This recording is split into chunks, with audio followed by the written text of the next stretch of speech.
Hey there, section 5.5 for Algebra 2. We're talking about roots of real numbers. When we talk about roots, we're talking about numbers that you can take the square root of, or the cube root of, or even maybe the sixth root of. It all depends. The most basic root that we talk about, though, is, in fact, the square root.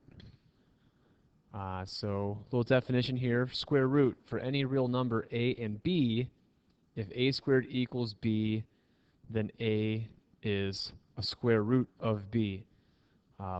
Might seem a little confusing there. Basically what we're saying is this. If I want to take the square root of 25, well, I know that 5 squared equals 25. So that tells me that whatever number I had to square, that number is the square root of 25. So when we talk about the square root of like 81, the square root is going to be whatever number you have to square to get 81, which in this case we know is 9. So that's how you can kind of think of a square root. What number do I have to square to get the number underneath my square root symbol? So then we can kind of talk in more generic terms. We talk about the nth root. When we talk about the nth root, it means we could be taking a square root, a cube root, the fourth root, the fifth root, maybe even the 122nd root. But basically what that means is this. For any real numbers, a and b, and a positive integer n, so whatever root we're taking, it's got to be a positive number. I can't take the negative third root of a number.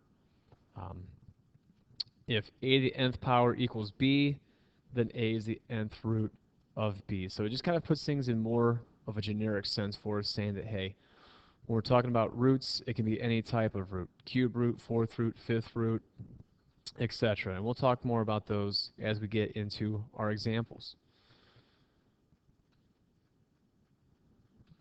So, types of roots. What are these things going to look like? Well, we're most familiar with square roots. So I can have something like the square root of 4.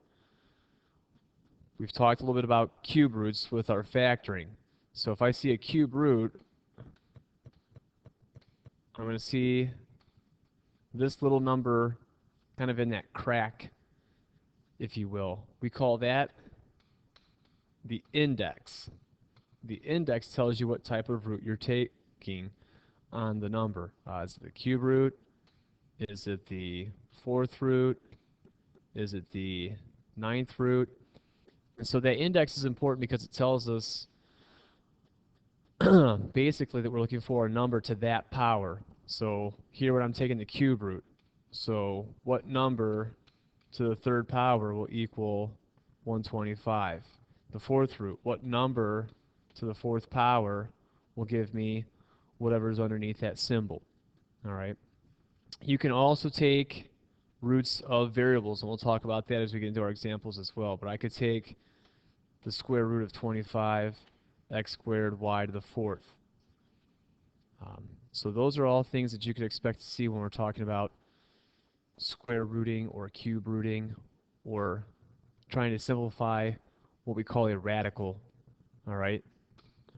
Right here, what I'm outlining in yellow, that square root symbol a lot of times is referred to as the radical symbol.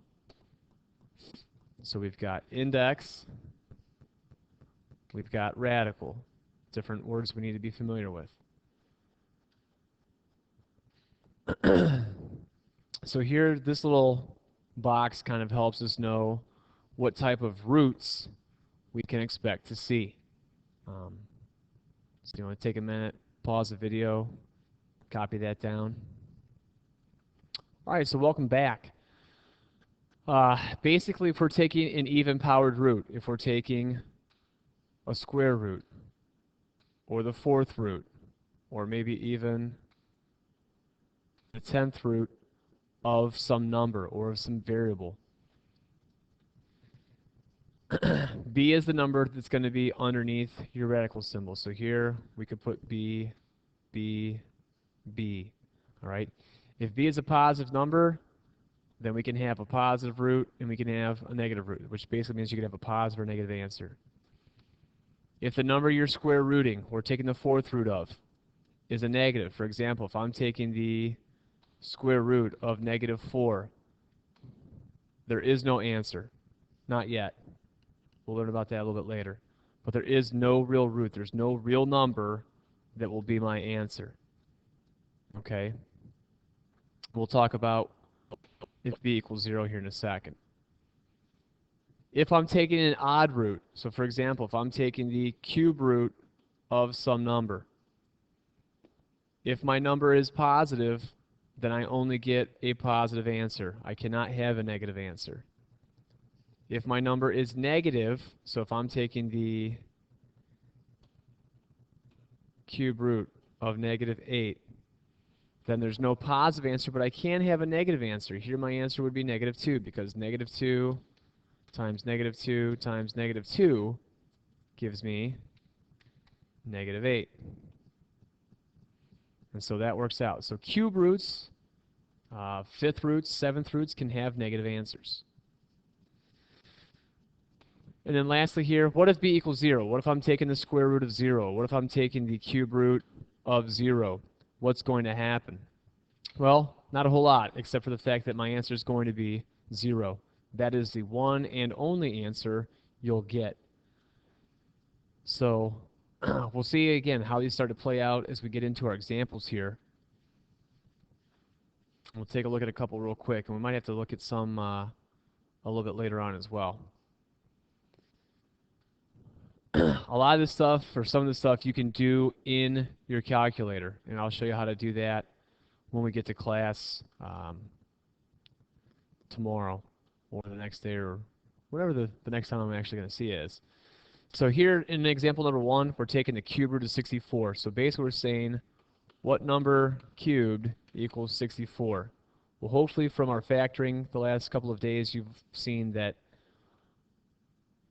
4 to the third power is 64. So here, I know that my answer is simply 4.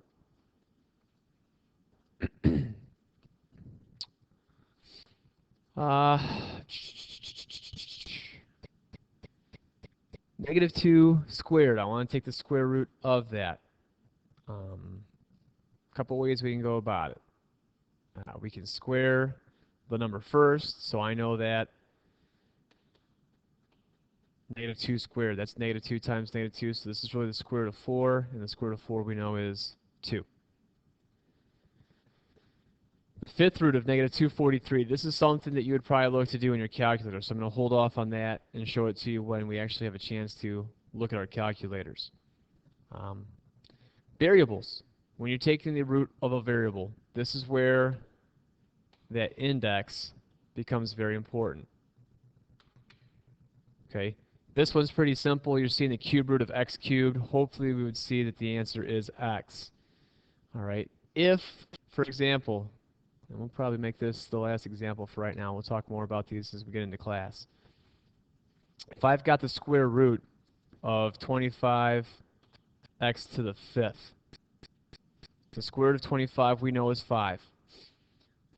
I don't see a number right here for my index, but it's a square root, so I know it's a 2. I want to take that index and divide it into my power. I know 2 goes into 5 2 times with 1 left over. So if you just divide the index into the power, how many ever times that number goes in, that tells you how much of that variable is coming out. Whatever's left over is how much is going in underneath your radical symbol. So might be a little confusing to start. Like I said, we'll get into that as we get back into class and have a chance to show you some more examples and talk it out face to face. So if you need to, go back, rewind the video, and take a look at some of the stuff that maybe you weren't too sure about, and I'll see you in class tomorrow. Bye.